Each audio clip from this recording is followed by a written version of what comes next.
What's up? So I figured I'd do like a focus video of my one of one horror collection, basically meaning that these are collectibles that are like supposed to be the actual size of the characters. They're mostly little small characters, obviously. And I know they're probably featured in my collection tour, but I figured I'd do a more focused, in depth kind of view. A lot of these are customs, but a lot of them aren't. So I figured I'd go over them.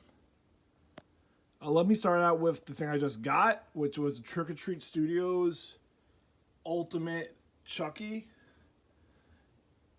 He is a pricey boy, but honestly, I think it's worth it. It's so cool. You feel like Chucky's just in your house. That's what you want to go for, which is what I do want to go for.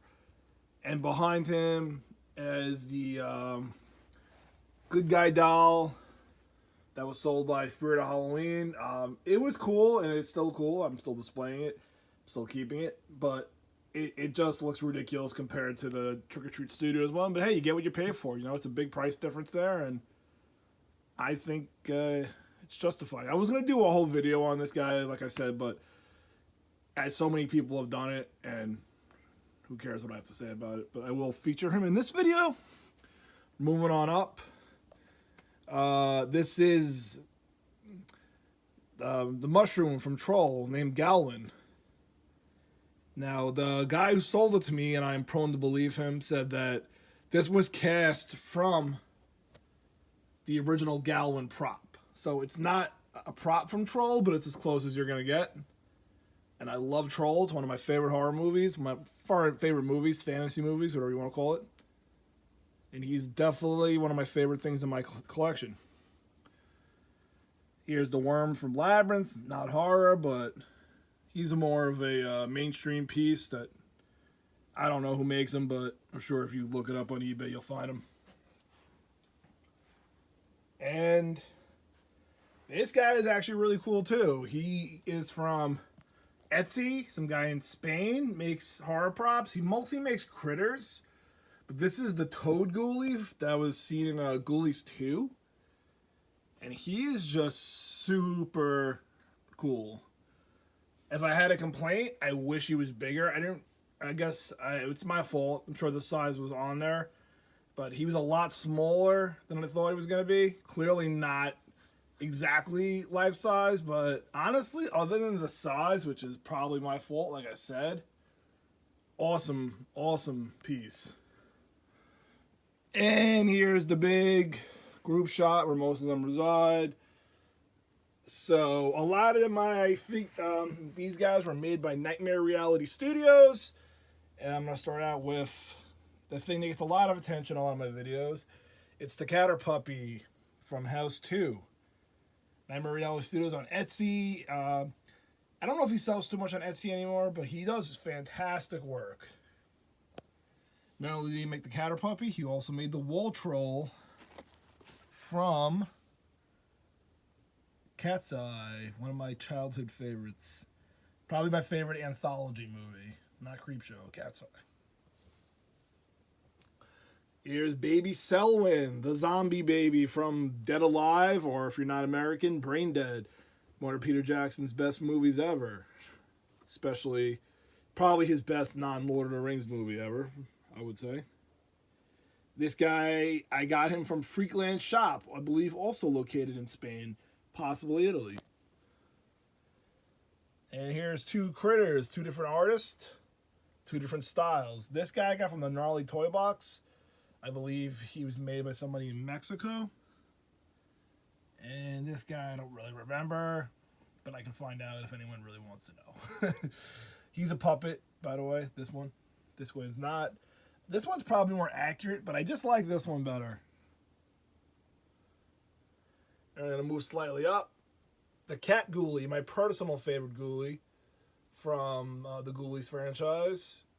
I think he has the funnest look to him. And he's also made by Nightmare Reality Studio. Trick or Treat Studios did make a Cat Ghoulie, but I don't like it. I would have, if I didn't have this Cat Ghoulie, I would have bought it, but I'm like, why am I buying an inferior version to the one I have? I think this one is so much cooler. He's got a fluffy tail back there, if you can see. moving slightly up. He's a little buried in there, but it's the Killer Clown kind of popcorn monster. I believe he was made by Bump in the Night Studios, which doesn't even exist anymore. So you have to go aftermarket if you're interested in him. But he's pretty cool. I'm not going to go too much into these guys, but, you know, if you're watching this, you probably know what they are. Puppet Master.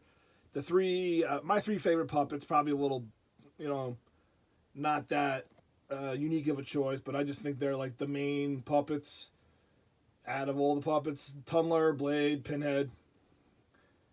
And I kind of want the other ones, but I feel these represent the franchise well enough for now. And they're just made by Full Moon Direct, which is, these are probably the most accessible things to get. Now, there's two Gate Minions here. There's a little guy, not to sound repetitive, also made by Nightmare Reality Studios. But then there's the big Gate Minion, which was only $60. And I'm not seeing the price on anything else because, frankly, I don't freaking remember. But I remember this guy was $60 only because it's such a good price. If you know how much collectibles cost these is, the quality's great. He's like a rubber. And as of this recording, he's still available on, if you ever heard of the store Muck Time, look, Google on Muck Time. He's still available as of now. And there's very little information on him. I don't know. He's clearly like a limited run custom sort of deal. There's no markings. It comes in a bag. He's really cool, though. If you're into the Gate, I think people are sleeping on this. Maybe a lot of people don't know about it. Here's a better look at Selwyn, by the way. He's just staring at me. He's a camera hog.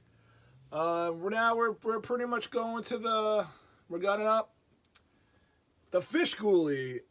Besides Chucky, which I just got, this is my favorite Trick or Treat Studios item ever. He is so awesome. Unfortunately, when you have a giant collection, it's hard to display everything properly, but, you know, he deserves a little more of a spotlight, I believe. And yeah, you guessed it, Stripe from Gremlins, also made by Trick or Treat Studios. Yeah, he's another really cool piece, something that's pretty readily available. Now, finishing up here. Before we had Trick or Treat Studios, we had NECA making Gremlins, and they made a bunch. This was the OG Gremlin they came out with. I regret not waiting and getting like Brain or the female Gremlin Greta. This is just your generic brown Gremlin seen in Gremlins 2, but he's the first one they ever came out with. I jumped on it right away, and for some reason I never bought any of the ones. I mean, they're big. He's on like a metal base. That's why he's so much taller than everybody else. And we'll end it with Gizmo and Stripe, also by Trick or Treat Studios. They're hand puppets. And in my opinion, probably the least exciting thing out of this whole video, but hey, that's where we ended up. But they are still cool, don't get me wrong. Just probably the least exciting thing in my opinion, in terms of quality and availability. Nothing special, but nice pieces. But anyway, hope you guys enjoyed my video. I have tons of other stuff I can focus on. If you have any suggestions, comments, what you want me to focus on next, or whatever, let me know. Till next time.